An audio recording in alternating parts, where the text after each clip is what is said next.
Bueno, les decía que tengo el gusto de estar con Hugo Richard, una persona que siempre he admirado por su visión de la coyuntura política, del análisis que él hace. Podamos no estar en coincidencia en algunos puntos, en la mayoría yo creo que sí. Y como les decía antes, vamos a hacer un resumen un poco del año. ¿Qué tal, Hugo? ¿Cómo te va? Bien, Leo, ¿qué tal? ¿Cómo estás? Un saludo a ustedes, a la audiencia también. Muy buenos días. Muchas gracias, Hugo. Bueno, ya sabes que a fin de año siempre acostumbramos nosotros en el periodismo a hacer como resúmenes del año y tal, pero yo quiero encarar esta primera parte al menos hablando de la oposición, digamos, que creo que es el lugar que nos corresponde después de una elección, digamos, desastrosa. Eh, ¿Veías venir semejante debacle, Hugo? ¿Veías venir en el fondo de tu corazón, digamos, que podía pasar en el Parlamento lo que ha pasado? No, a ver, yo tenía dudas sobre la posibilidad de la derrota del Partido Colorado, pero dudas, no tenía ninguna certeza. Duda porque veía que la construcción de la concertación que podía agrupar a la fuerza opositora tenía falencias importantes. De la manera en que se fue construyendo. La manera que se fue construyendo no generó un espacio de manera a aglutinar. Yo siempre soy renuente a decir a todos, a todas las organizaciones, porque eso, la suma sencillamente no garantiza el triunfo de la oposición. Está demostrado, venimos con eso del 1993. La única vez que ganamos fue en el 2008, eh, en donde no estuvieron todas las fuerzas de la oposición, estuvieron las más importantes, pero había un discurso, había un relato, había un proyecto, había una figura que entusiasmaba a la gente. Y la segunda vez que estuvimos cerca, en donde tuvimos toda la fuerza de la oposición, fue en el 2018, donde justamente vos la acompañaste a Efraín en la dupla presidencial. Y después no. Podemos hacer el repaso, pero no voy a entrar en detalles en eso. Y tenía dudas también de la fortaleza del Partido de Colorado, pero reconocía su capacidad electoral, no su capacidad de gestión en el gobierno, sino su capacidad electoral como aparato. Lo que no me esperaba es esa diferencia electoral. El primer título sería esa a tu pregunta, ¿verdad? En segundo lugar, lo del Frente Guazú, te soy sincero, en los últimos días nosotros en Convergencia Socialista, partido donde milito y que parte del Frente Guazú, las últimas 2 semanas empezamos a bajamos el cálculo de las expectativas. Eh, Pensábamos que el Frente Guazú podía en ese momento tal vez meter 3 senadores, senadoras. El tema Fernando Lugo era una, una cuestión a tener en cuenta en ese momento. Y en segundo lugar, los errores dentro del Frente Guazú que hemos cometido. Esa división, Euclides, Efraín, eh, que finalmente no favoreció a una opción progresista representada en las listas parlamentarias.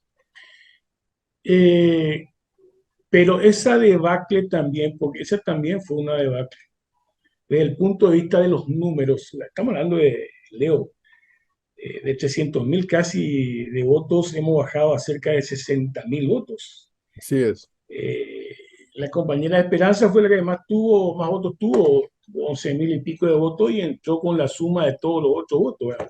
justito. Allí hay entonces dos breves explicaciones. Ahora, el tema es el por qué, o sea, qué es lo que pasó. Mira, en el caso de la concertación, ya dije, creo que se construyó mal la concertación. Eh, si no se genera empatía en la gente, no se genera entusiasmo electoral. Y yo creo que la concertación no generó empatía porque hubo errores en la construcción, más allá de cuestionamiento de candidaturas, etcétera. Pero en el caso del progresismo, y insisto yo en este punto, no porque yo sea solamente militante del progresismo de la izquierda, ¿verdad? Porque es fundamental la construcción de un polo progresista de izquierda en cualquier democracia. Es fundamental. Mucho más en estos tiempos de avance neoliberal, de avance de las ideas conservadoras. Y también ya señalé algunos errores cometidos y hay que asumirlo, pero hay otro elemento que tiene que ver justamente con lo que ocurre en el mundo, lo que ocurre en la región, y se instaló en Paraguay, yo creo que desde el año 2017 aproximadamente, yo creo como un plan, como una estrategia, que es todo ese falso relato de la Agenda 2030, la destrucción de la familia, que todos los hijos, hijas, eh, van a ser, se le va a dar la opción del matrimonio igualitario, la unión igualitaria, cosa que no se puede hacer por la propia Constitución Nacional, más allá que uno esté de acuerdo o no. Ese relato en donde utilizando las redes sociales principalmente y responsabilizándole al Frente Basú, llegó profundamente las propias bases sociales del Frente Basú. Mucha gente creyó eso y alguna gente sigue creyendo eso. Nosotros, del Frente Basuleo, no hemos sido capaces de responder esa campaña. Jugamos absolutamente a la defensiva y no nos dimos cuenta de la penetración de ese relato, repito, ese falso relato, porque imagínate, hablar de la destrucción de la familia, acá quien ha destruido las familias en la composición que ellos señalan, es el Partido Colorado en el gobierno. Más del 50% acá están en la familia, encabezan mujeres. Hay niños y niñas que no asisten al sistema educativo o no terminan el sistema primario. Entonces, No, sin duda, los Hugo, niveles de... perdóname que te interrumpa, pero quiero, Sí. porque te quiero preguntar demasiadas cosas y no vamos a tener tiempo. Vas a tener que ayudarme con las respuestas. Quiero volver un poquito atrás. O sea, en el 2008 se ganó, pero Lino Oviedo le partió al Partido Colorado. O sea, no fue solamente una oposición unida y un líder gigantesco como Lugo que generó esperanza. Esa es mi opinión, ¿verdad? O sea, hay una división, no sé cuánto, como 20% se llevó Oviedo, ¿verdad? En el 2018 perdimos por 3%, no sabemos si cuánto hubo de fraude, digamos. O sea, yo creo que no sé si estoy tan de acuerdo contigo. Claro que la suma no es todo, pero cuando hay una división dentro de la oposición, sí está demostrado que hemos perdido prácticamente en todas las veces. Esta última, si vos te pones a pensar, Santi Peña tuvo 43% en porcentaje, lo mismo que tuvimos nosotros en el 2018. O sea, el problema está en la división, digamos, que hubo en la oposición y la aparición de un Payo Cubas que realmente hizo, no sé si iba a funcionar igual. Yo siempre estaba pensando, y esto siempre lo digo, si Efraín lo hubiera elegido a Esperanza Martínez tal vez como una candidata a vice, eh, no sé tampoco si hubiéramos llegado estando un Payo Cubas tan fuerte, quiero decir, como un Milei en Argentina, no llegó a eso, ¿verdad? Pero eh, me parece que en esa ecuación yo no sé si estás poniendo esto que te estoy planteando. A ver, sí, por supuesto que la división favorece al Partido Colorado. Ahora, la pregunta es, a donde yo apunto realmente es por qué hay esa división. O sea, hagamos un paso atrás. Y ahí es donde yo señalo, hubo una mala construcción de de la concertación. Si hay una mala construcción de la concertación, obviamente el objetivo de sumar votos no funciona. O sea, para sumar votos tenés que generar otro tipo de cosas. Si Esperanza Martínez era la candidata a vicepresidenta, iba a ser parte de otro acuerdo político. Esa es la crítica que yo hago a la oposición y te quiero señalar una cosa. Mira, viendo los resultados electorales, así fue en el 2018, así fue en el 2023 y es muy probable que sea muy parecido en el 2027. Leo, existiendo incluso una tercera candidatura como Lino Oviedo en el 2008, Payo Cuba ahora, alguien que sume 1.400.000 votos gana las elecciones. Te repito, hagamos o sea, no estamos hablando de 2 millones de votos. No, El bueno, pero Partido Colorado, con ese criterio, si sumamos los votos de Efraín con Payo, le ganan a los 1.400.000, ahí llegamos pero a el medio, ¿verdad? O sea, problema es, eso. exacto, Eso es el tema. O exacto, sea, como algunos pero, dicen, son los colorados, el otro día no sé, perdón, Hugo, decía alguien, son 27% nomás del padrón realmente, ¿verdad? O sea, los 1.400.000 son 27% nomás, digamos, ¿verdad? Claro, se van a votar 60%, toda la historia, pero alguien decía muy simplistamente, me parece, pero por agarrar nomás datos sueltos, ¿verdad? O sea, realmente el Partido de Colorado, somos los poderosos, tenemos 1.400.000, pero son 27%, o sea, ¿y dónde están los otros 65, digamos, ¿verdad? Entonces, ese pues es el tema, digamos, cómo hacer, y me lo dijo un amigo en México ahora en el grupo de Puebla, te cuento. Leo, si ustedes nuevamente se van a ir separados en el 2028, ya sabemos lo que va a pasar. O sea, le vamos a ayudar todo lo que quieran a la oposición, somos progresistas, pero van a chocar de nuevo con la misma pared. O sea, ¿cómo hacemos para construir en el 2028 algo nuevo? Con actores como Katia González, Celeste Amarilla, Payo Cubas, no sé, por decirte los tres que están ahí más. Bueno, Payo está un poco calladito, pero en el Parlamento hay dos mujeres ahí que están ahí moviéndose mucho. No estoy hablando de esperanza porque la tomo adentro ya de este proyecto, vamos a decir si existe algún proyecto, ¿verdad? te repito, desde el punto de vista de los números sí tenés razón, pero ¿qué haces? ¿Cómo haces para que realmente los números reflejen una mayoría? El problema está en que no se hizo de una manera en que genere el entusiasmo de la gente y para contrarrestarle a Payo Cubas. Ese es el problema. Ujú. Ahí están o sea, las causas, los errores políticos. ¿Verdad? ¿Vos crees? No es que no pueda ocurrir lo que te voy a decir, claro que puede ocurrir, pero vos crees que la gente cree así nomás de que un día vos anunciaste que el Frente Basú está de acuerdo en una alianza electoral con Patria Querida. ¿La gente cree eso? Yo no creo que la gente crea eso. Ahora, eso necesita, puede ocurrir eso, Leo, pero eso necesita otra construcción, otra comunicación, otra propuesta, tener que convencerle al electorado, pero de lo contrario, se cae en un voluntarismo engañoso, engañoso. O sea, yo le decía a la gente, la base del Frente Guazú, parte de la base del Frente Guazú, te dice, con pachequería, te dice, o la gente de pachequería le dirá lo mismo, o sea, ahí Claro. está el voluntarismo engañoso del problema.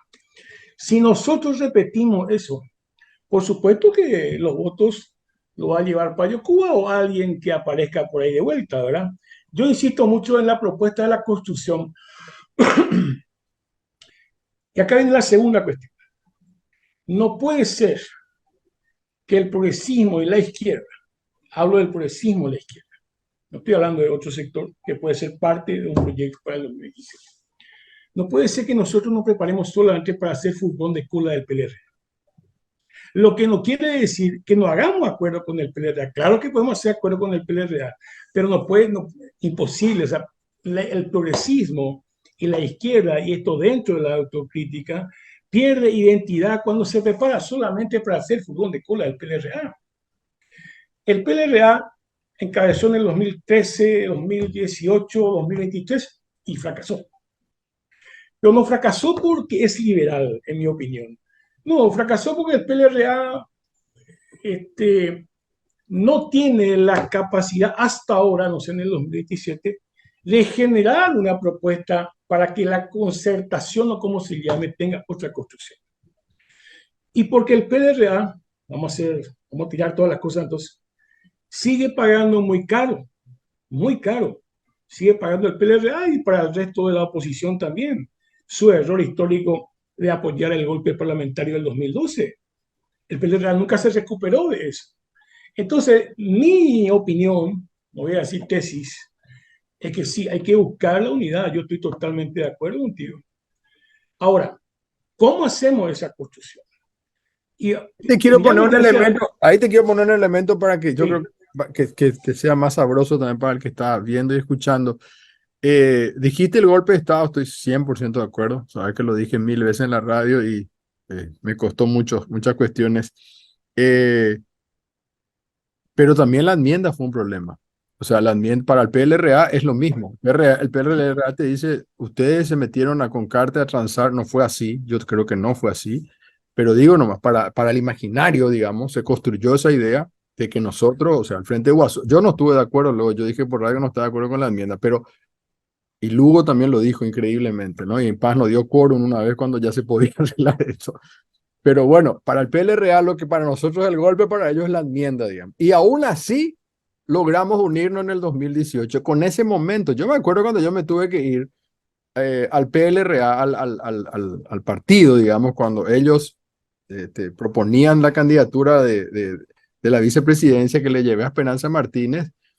Fue un momento súper tenso. Para la pobre Esperanza estaba entrando ahí, nos hicieron pasar por encima de donde murió el pobre muchacho, como diciendo ustedes también fueron parte, o sea, fue muy duro eso. Y aún así estuvimos a 3 puntos, ¿verdad? O sea, quiere decir que se puede, Hugo, a eso lo quiero llevar, ¿verdad? O sea, yo creo que ese fue un momento mucho más difícil, a lo mejor que el del 2023, y sin embargo en el 2023 no pudimos.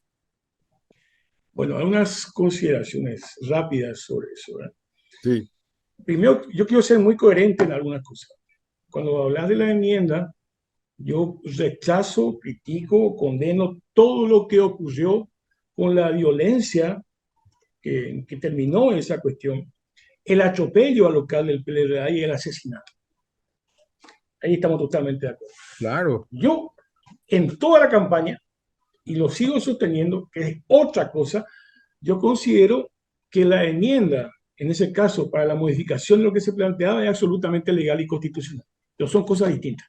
¿Sí? Sí. Y lo he discutido en todas partes y no es que me haya ido muy mal en el debate sobre ese tema. Mucha gente. Segundo, Y yo creo, en perdón, la, y yo creo sí, profundamente en que es muy real lo que vos estás diciendo y lo que plantearon los compañeros desde una tesis, digamos, de que sí se puede. Yo entiendo que lo hicieron de manera absolutamente, lo investigaron, lo analizaron o lo hicieron por oportunismo.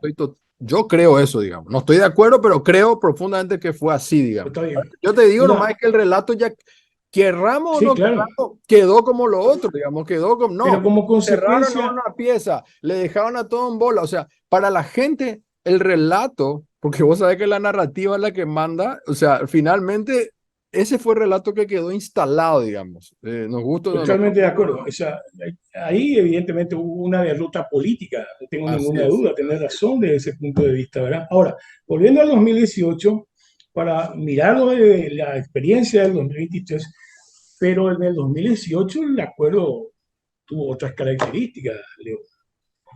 En el 2018 recuerdo muy bien, primero un acuerdo político en la dupla estaba respaldada por acuerdos políticos, estaba la presencia fuerte de Fernando Lugo, que garantizaba evidentemente ese acuerdo, y Sí. también la imagen de... O sea, había una diferencia muy importante entre el PLRA y el progresismo a la izquierda en el 2018 en relación al 2023.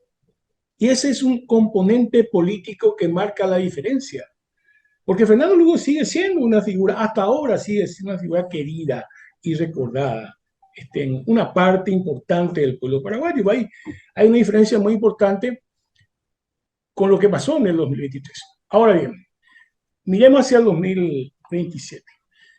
Cuando yo hablo de la construcción, de eso que decimos, esto que nos sube votos para tener la mayoría electoral. Pues finalmente ese es el objetivo, ¿verdad? Claro, electoral, sí.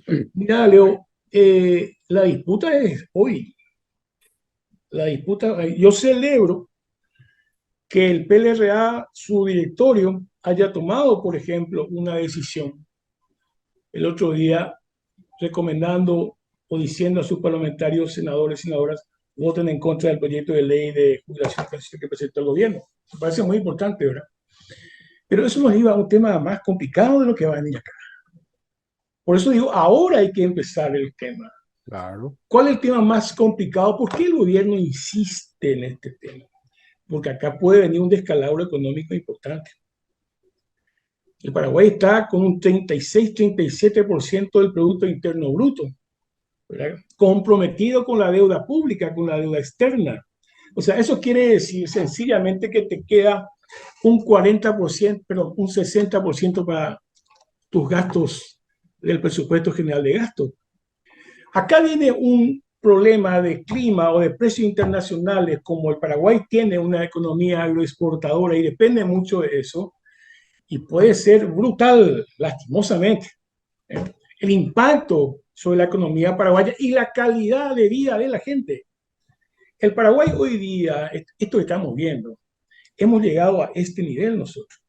¿Cuál nivel? Esto que del tráfico de armas, hemos llegado al tema del crimen organizado y su influencia sobre el Estado paraguayo.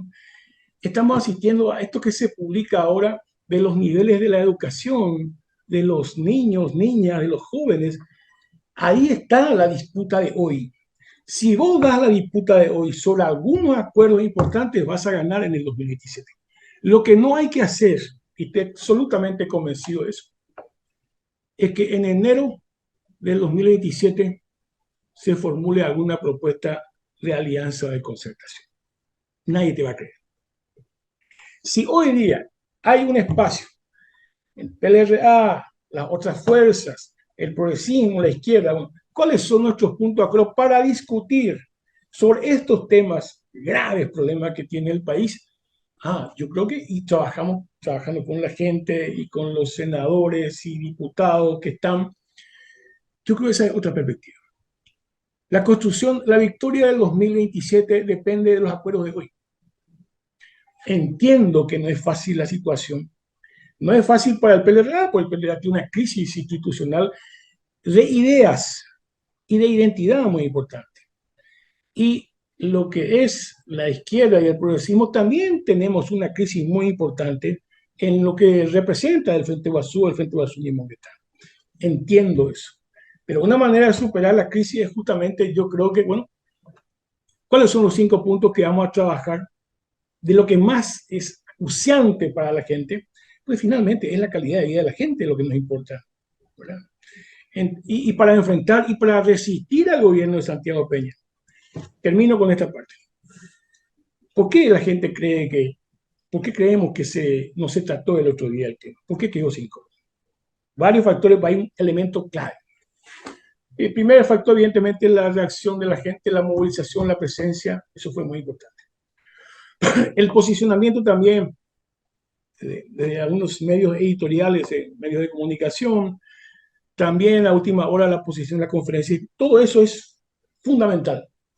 Pero hay un elemento, todo esto que acabo de decir, presionó y generó que los senadores colorados que no son cartistas se hayan sumado para dejar sin coro. Eso quiere decir, Leo, 3 veces se intentó antes de dejar sin coro, no se logró. Y en un momento dado se dejó sin coro porque se sumaron los colorados anticartistas. ¿Qué quiere decir eso? Y de vuelta ahí estamos ante la posibilidad de construir en las instancias parlamentarias un acuerdo con sectores colorados para frenar el cartismo. Sí. Entonces, yo creo que ahí hay una punta, ahí están sacando la cabeza de vuelta y son alianzas tácticas, pero no tenemos otra alternativa con las minorías parlamentarias que tenemos. Lo que pasa, y vamos a hacer la pausa ahí, te digo, es que parece se repite lo de siempre. La oposición sigue siendo el Partido Colorado.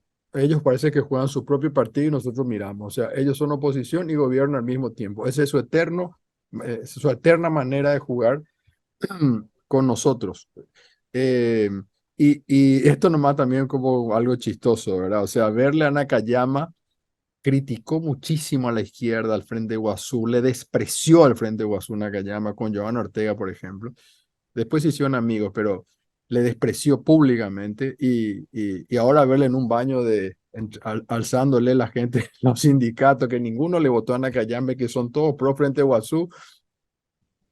Dios mío, que aprenda un poco este señor también, ¿no? Vamos a hacer una pausa brevísima, Hugo, y ya volvemos.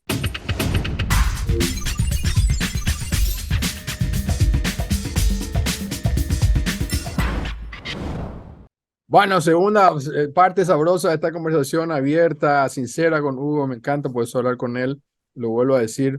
Hugo, Richard, ex senador, cuando termina la elección, Payo Cuba se va preso, él declara fraude, la gente sale a las calles ahí frente al tribunal, cosa que no pasó en el 2018, que yo creo que hubiéramos salido, pero nadie salió. Eh, y yo me fui a llevar mi teléfono, a entrar con el TikTok, a ver qué estaba pasando ahí. Vos sabés que el 80% de lo que yo vi, te estoy hablando al quinto día más o menos, ¿eh? Ninguno me habló prácticamente de fraude, dos o tres. El resto me hablaba, yo me empecé a ver gente muy pobre, indígenas. Todos eran probablemente votantes del Frente Guazú, toditos los que estaban ahí. Y yo les preguntaba y algunos me hablaban del problema del hambre, de la tierra, que no tenían trabajo, una señora que vino de España, que creyó que no sé qué, que bla. Es decir, si uno pone el número de nuevo, que no es matemática, el payismo nos chupó 5 senadores prácticamente a nosotros. No quiere decir que no haya gente que crea el populismo de derecha, porque yo no creo en el antisistema. Para mí, Payo, igual que Milei, más representa un populismo de derecha.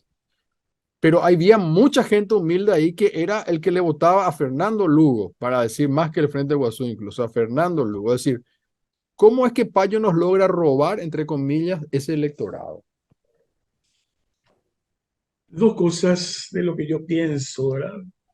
Voy a empezar el segundo, voy a hacer Ujú. al revés. Hay una cuestión que le perjudicó muchísimo al Frente Oso. Ya dije la división, no se fue por allá, él fue por acá, pero hay otra cosa peor, que ya meses posteriores, la gente en los departamentos, la dirigencia intermedia me dijeron, y me dicen, la gente no tolera esa, más que disputa, voy a usar la palabra, casi esa pelea pública y mediática entre senadores del Frente Basú antes de la elección. Sí, Esperanza Cicto, ellos fueron los que se pelearon públicamente. Me han dicho a mí, hasta ahora me dicen. Eso no, yo creo que eso desanimó, desmoralizó, y no solamente eso, sino que transfirió una responsabilidad. Transfirió una responsabilidad. Porque, como me dijo alguien, compañero de un departamento, me dijo, va a ser en guaraní, va a ser Lu Hapepe Kuaipata. O sea, Sí, ¿cómo es posible que Lu esté enfermo y ustedes se van a pelear todos? claro. Y me dijo, claro, Sena voté, yo no voté por ustedes, es un tipo históricamente del Frente Basú. Esa es la segunda cuestión. Porque lo contrario, transferimos muchas responsabilidades y no asumimos las nuestras. Segundo, tema Payo Cubas. Esa es una tendencia internacional, mundial, que tiene que ver con algo y que después voy a volver con eso sobre el Frente Basú y la posible acuerdo, alianza, concertación de 2017. Estamos ante un proceso peligroso de descreimiento y degradación de la democracia. La democracia como proyecto político. Muy diferente a lo que ocurrió en el año 1992, cuando la Constitución Nacional, que casi fue un consenso, esa constitución, con la denominación de Estado Social de Derecho. Esos capítulos sobre la tierra, la reforma agraria, el capítulo sobre pueblos indígenas, derechos humanos. Hoy día eso todo está cuestionado, porque la democracia, hoy día le preguntaba a la gente, visto la pasada, publican cada año lo del Latin Barómetro, y casi hay un 47% de compatriotas que ya no creen en la democracia. Entonces aparecen figuras sobre ese descontento. Fíjate lo que pasa en la Argentina. Un tipo que va a asumir la presidencia, pero desvaloriza absolutamente todo, derechos humanos, dictadura, o sea, los grandes consensos de la década del 80-90, post dictaduras militares, hoy día están cuestionados. Y aparece alguien que no defiende estos valores democráticos y la gente le vota porque entonces quiere decir que mucha de esa gente, mucha de esos compatriotas no están identificados con ese proyecto. Eso es peligrosísimo. Y aparecen un Donald Trump, un Bolsonaro, un Milei, y aparece con ese discurso para Cuba que termina desde el punto de vista de los problemas nacionales y de los problemas sociales y económicos del país son distractores. ¿Cuál es la propuesta que? No, yo le derramo agua, yo voy a garrotearle. Pero creo que hay una diferencia, Hugo, ahí, perdón. Payo Cuba tiene discursos también de izquierda. O sea, eso, por ejemplo, no tiene Milei ni Bolsonaro ni Trump. Él te habla del impuesto a la soja, él putea contra la deforestación, hasta llega a decir, estoy de acuerdo con cosas que hace el EPP, pero no soy parte. O sea, si vos le ves al tipo, tiene una mezcolanza de cosas distintas tiene ese actuar de populista, digamos, pero tiene ideas mezclada, digamos. Por ahí te tira cosas antisistema, de libertario, pero también te tira cosas de la izquierda, digamos, cosas que no hace ni Bolsonaro, ni Milei, ni Trump, digamos. El caso Payo me parece que es distinto en la Mira, yo te puedo composición de su citar, discurso, en la composición del es, discurso. cier- es cierto lo que decís, pero también te puedo citar toda la propuesta que son, como dijiste, una mezcolanza, No en mezcolanza. donde, en mi opinión, prima ideas muy, ya no voy a decir de derecha, autoritarias peligrosas. Autoritarias peligrosas. Pero bueno, estoy hablando de la democracia como proyecto político.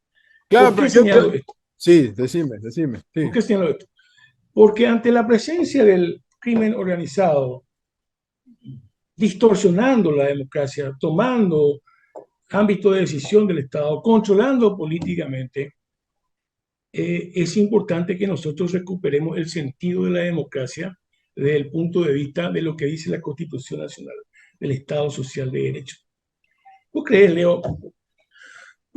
La gente finalmente le interesa, y yo insisto mucho con esta idea, le interesa vivir mejor, le interesa acceder a la salud, a la educación, que no se le mienta, ¿Sabes por porque qué me vamos a decir río, a la Hugo? Argentina, ¿Sabes por qué me sí, río? Porque sí, le dije a Mariana, mi compañera y esposa, cuando estábamos en la campaña, estos colorados son tan capos electoralmente, eligieron una frase brutal, vamos a estar mejor, que es lo que acaba de decir vos, ¿verdad? O sea, la gente quiere estar mejor, ¿verdad? O sea, te mienten, ya sabemos que te mienten, pero hasta en eso ellos lograron, digamos, ¿verdad? O sea, logran unirse a pesar de las peleas, nosotros, como nunca nos peleamos públicamente, como vos acabas de decir, te quiero llevar ahí porque no quiero que quede la sensación, Hugo, porque yo creo que este programa también tiene que ser para los militantes del Frente Guazú, si es que existe todavía el Frente Guazú, porque desde que terminó la elección no hubo una reunión del Frente Guazú.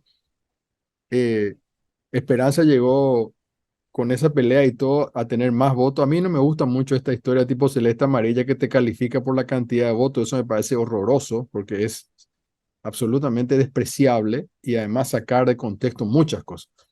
Pero ella tuvo más votos, casi 10.000 más que Sixto, por ejemplo, con quien se peleaba o con Kencho, digamos. O sea, hay una parte que tenemos que analizar qué es lo que pasó, digamos. O sea, cuando nos íbamos junto a Lugo, un grupo de los que estaban en la concertación un día, otro grupo de los que estaban con Euclide, nunca estuvimos juntos todos en una sola foto. Yo esto ya dije 1000 veces, hubo una foto de la lista 40. Gente que estaba entrando nueva, como Najib, nueva, no, Najib tiene su trayectoria, o Paraguay para jurar tuvieron rankeados mejor, voy a usar un término. Yo estoy muy desilusionado en lo personal, yo pensé que yo podía entrar también, para mí también fue una derrota muy grande en mi ego, ya supe, pero no me importa a mí eso, yo creo que hay que mirar para adelante. Digo nomás, yo tenemos que pensar en nuestro Frente Guazú. ¿Crees que existe todavía algo del Frente Guazú? ¿Hay que llamar un nuevo nombre? ¿Hay que buscar una nueva concertación? ¿Cuál es tu mirada de lo que queda del Frente Guazú o lo que puede existir de aquí a futuro? eh, bueno, yo ya señalé algunas cuestiones que yo creo que incidieron en el resultado electoral del Frente Oso. Voy a citar muy brevemente algunas cosas que nosotros creemos que es parte de la crisis del Frente Guazú, en donde en cierto momento primó la táctica sobre la estrategia. Cuando prima la táctica sobre la estrategia, quiere decir que estás confundido con tu proyecto histórico. Ese es un problema central en el tema de la unidad. Yo cuando te dije, mira, no puede ser que el progresismo de la izquierda o el Frente Guazú solamente esté alistado para ir detrás del PLRA. Ese es un problema táctico. Un problema táctico, no todos estamos de acuerdo, no es que estamos en desacuerdo en hacer alianza con el PLRA o con otros sectores. ¿Cómo hacemos esa alianza? En primer lugar, lo que tiene que venir ahora, y tenemos la responsabilidad histórica, para superar esta crisis, obviamente la propuesta tiene que ser superadora a lo que hay, a lo que hay. Vos podés cambiar el nombre, ahora eso no te garantiza la superación de nuestra crisis política, pero sí creo que necesitamos una refundación sobre el Tapeguazú del 2012, o sea, el proyecto político. Un proyecto político más sólido, que no se desvirtúe cada vez que hay una elección, y ahí te voy a decir una cosa que la gente que nos escucha, nos ve, no sé si sabe. Desde el 2015, justamente por esa cuestión táctica versus estrategia y la ausencia de nuevo acuerdo político, cada vez que había elecciones, excepto en la lista de senadores, el Frente Guazú se dividía en 5 o 6 partes de los departamentos. Imposible. Se fue deteriorando. En el departamento de San Pedro tenía una parte del Frente Guazú aliada con este y la otra parte del Frente Guazú aliada con este. Eso ocurrió en todos los departamentos. En todos los departamentos. Porque es una fragilidad en la construcción y esa autocrítica hay que hacerlo. Entonces, tenemos que superar eso en base a nuevos acuerdos políticos, acuerdos de funcionamiento, y acá sí lanzo si eso logramos, los nuevos acuerdos políticos, creo que hay que estudiar la posibilidad de avanzar hacia un partido unificado. El partido unificado va a resolver este problema de la dispersión de cada elección a la que me refería anteriormente. Y te quiero recordar, mi querido Leo, cuando Fernando Lugo vuelve a la presidencia en el año 2021, noviembre del 2021, vuelve a la presidencia del Frente Guazú. ¿Qué dice Fernando? Dos cosas. Yo vuelvo con la condición de reorganizar el Frente Guazú en todos los departamentos. Y segundo, dijo, yo les propongo a todos los partidos ir a discutir en sus respectivos partidos la posibilidad de construir un partido unificado. Noviembre de 2022. Ahí tenés nuevos acuerdos políticos, de tal manera a caminar hacia un partido unificado, porque el Frente Guazú como frente, así como está construido, no el Frente Guazú como proyecto, no, así como está construido, está agotado. El proyecto, lo que vos dijiste hace rato, tú fuiste ahí junto a la gente y la gente te dijo, no, la tierra, qué sé yo, todo eso que reclama la gente, ese es el proyecto del Frente Guazú. Claro. Eso no puede estar agotado. No puede estar agotado. Está agotado la forma en que nos hemos organizado y nos hemos superado políticamente. Ese proyecto no está agotado. Es la reforma agraria, es la salud gratuita, es la educación, es la carencia social del pueblo paraguayo. Ese es el Frente Guazú. No tiene ningún partido ese tipo de propuestas como la que tenemos nosotros. Ninguno. Ninguno. Entonces, veamos entonces nuevos acuerdos políticos y avancemos hacia un partido unificado. Y acá termino con una cuestión que esto se está hablando, Leo. Pues yo le digo a la gente, a los compañeros y compañeras, le digo, discutan de los departamentos. Porque si vamos a esperar allá arriba que la gente se desenoje y discuta esto, no va a salir. Discutan de los departamentos. Y si a usted le interesa el partido unificado, entonces discutan de los departamentos y empujemos de los departamentos.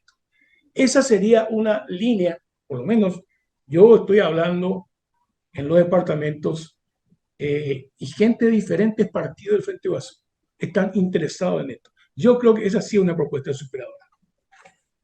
Y Y ahí me parece bien y coincido contigo.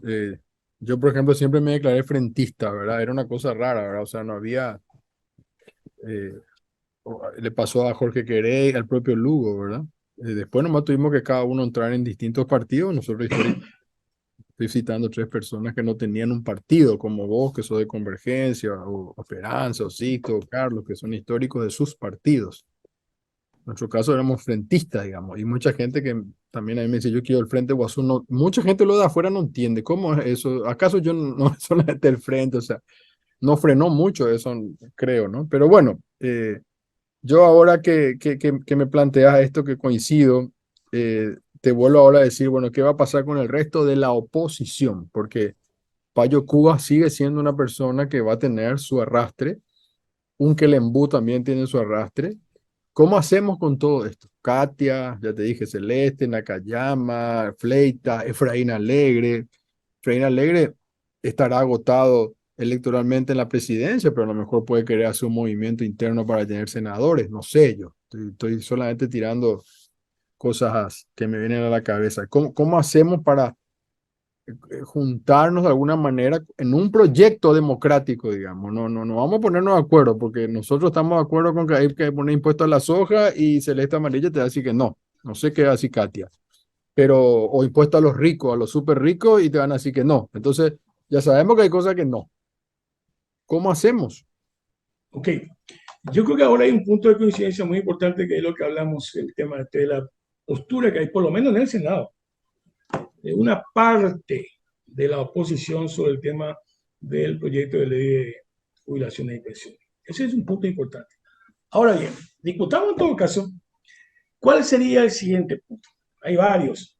Pero esta es una cosa, Leo, que dije antes, voy a reiterar solamente de otra manera. ¿Cómo la oposición tiene que discutir? En primer lugar, antes de pasar al otro, tenemos que discutir también, está bien que nos opongamos a este tema del proyecto de ley actual, pero ¿qué proponemos? ¿Por qué? Porque la mayoría de las cajas efectivamente están en rojo. ¿Qué proponemos? Esa es una discusión para la oposición, para decir, ¿sabe qué? Estamos de acuerdo en este proyecto de ley, que es diferente al que plantea el Partido Colorado, porque lo contrario es solamente la oposición a este proyecto de ley. Si se logra que este proyecto de ley se trate ya el próximo año, hay 3 meses para discutir el tema. Primera cuestión. Segunda cuestión. Te vuelvo a decir, Leo, que la situación económica del Paraguay eh, puede tener un color también rojo. Los números, está ahí el tema saltando, el tema del déficit fiscal, tenemos déficit fiscal. Se apunta lo que tenía que ser para este año, ahora se apunta creo para el 2025, volver al 2.2. Tenemos un tema inflacionario que está por ahí nomás, pero el gobierno, ¿qué va a hacer para, quiere hacer ahora lo que está en el proyecto de ley y seguramente otras cosas porque necesita recursos? ¿Quién va a pagar eso? ¿Quién va a pagar? O sea, el tema de la deuda y los gastos ordinarios del Estado para ellos, ¿quién va a pagar? Está bien. Creo que un punto de coincidencia es que el pueblo trabajador, la gente común, la clase media, no puede pagar más impuestos.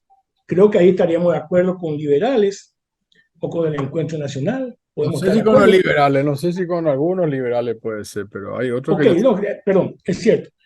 Cuando digo liberal, estamos hablando de esta gente, de la gente que tiene una posición en contra del gobierno, en contra del cartismo, etc. Entonces, Pero yo no sé eh, si Nakayama, por ejemplo, está a favor de un impuesto. O sea, a pero eso me entonces refiero. tenemos que decir, no, primero yo dije que es que no hay otra manera de recaudar para el Estado No paraguayo. hay otra Hagamos manera. números, O tener no hay relaciones otra diplomáticas. manera. Yo te voy a dar otra, tener relaciones con China, por ejemplo, podría abrirnos Exacto, una exacto. cantidad de fondos que hoy no tenemos, pero tampoco está en la cabeza de... Entonces, Disculpame porque se nos está yendo el horario. sí, Quería preguntarte, no quería hablar mucho más del Partido Colorado contigo porque ya es como más de lo mismo están haciendo todos los medios. pero sí tengo que hablarte, pero aunque sea algo, ¿no? Que Peña Cartes. Eh, pero mirando un poco, siempre se dice, no, la embajada norteamericana, y parece que la gente no entiende que sí, la embajada tiene una influencia muy grande en nuestra región, en Paraguay en particular, con el caso de China, lo ni qué decir. Ayer o anteayer salieron dos senadores en Estados Unidos a decir que no quieren que se traiga carne de Paraguay a Estados Unidos y en la declaración de uno de estos senadores dice que Biden hizo una concesión diplomática con Paraguay. Eso se refiere a China, ¿no? No lo dijo así, pero es obvio, ¿no? Entonces, parece ser como que uno ve a la embajada, como que dice, bueno, le hago chumba a la carta, te voy a llevar preso, pero por otro lado le dice a Peña, hacer lo que yo te digo. ¿Puede ser tan así o es mucha fantasía? No, no, no hay ninguna fantasía. No hay ninguna fantasía, que es el otro elemento que nos va a llevar seguramente hacia no estoy celebrando, hacia una crisis política cuyas consecuencias son complicadas. Yo he visto una foto de dos personas importantes en la política paraguaya. En la homilía de la misa de Gago.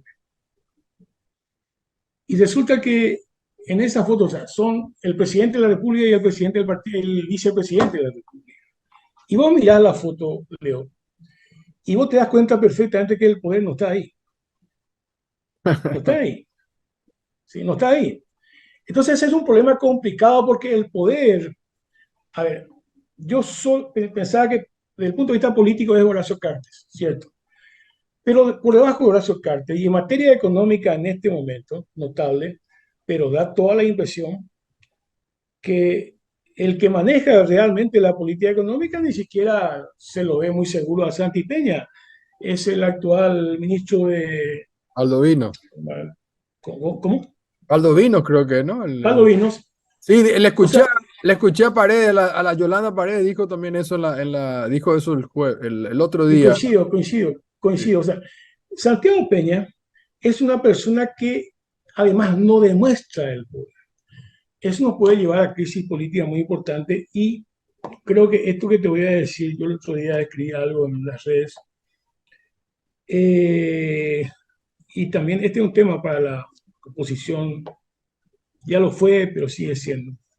Yo creo que el Partido Colorado, la ANR, voy a parafrasear a Carlos Marx cuando hablaba del capitalismo en aquel tiempo, ¿verdad? El Partido Colorado, la ANR, engendra en sí misma su propia destrucción. Yo creo que el crimen organizado y lo que va a partir de ahí, la corrupción, la impunidad, la violencia, la descomposición, que afecta a la sociedad paraguaya, nos afecta a todos nosotros, pero eso se apoderó del partido. Y eso se refleja a nivel de gobierno. Yo no sé, no es que no sé, sé, por lo que se demuestra y por el poder político que tiene el presidente de la República, no tiene ninguna posibilidad él de liderar una lucha contra este problema. Son problemas complicados. Ese es un detalle al que hay que estar muy atentos, porque repito, puede llevarnos, yo recuerdo el marzo paraguayo y bueno, lastimosamente ocurrió lo que ocurrió, pero puede llevarnos a crisis políticas muy importantes y ante eso, Leo, yo creo que la oposición se tiene que preparar. Ya no solamente, el 2027 tiene que ser la consecuencia de esto, pero ahora mismo, estos problemas que dijimos, económicos, sociales, etcétera, pero así como está construido el poder en el Paraguay, puede generar problemas importantes. La oposición, ¿cómo discute esto? Tenemos un espacio para sentarnos a discutir, no importa que Santa Cayama también, claro, Leo Rubín, no importa, No, yo no no hablo estoy en el solamente de los Parlamento, yo no políticos, estoy en el Parlamento. no, por eso acabo de decir, no, si nosotros dejamos esto en el Parlamento, estamos perdidos. No, Ahí, totalmente de ahí, acuerdo. dependemos, ahí dependemos de los colorados anticartistas. Así es. Estoy hablando de la sociedad civil y estoy hablando del papel de los partidos, que no se limita solamente al Parlamento. Estoy hablando de actores políticos y de actores de la sociedad civil, como quiera llamarse. Pero necesitamos ese espacio porque, de lo contrario, la crisis del poder en Paraguay ya tiene y puede tener consecuencias más graves y la oposición vive su propia crisis.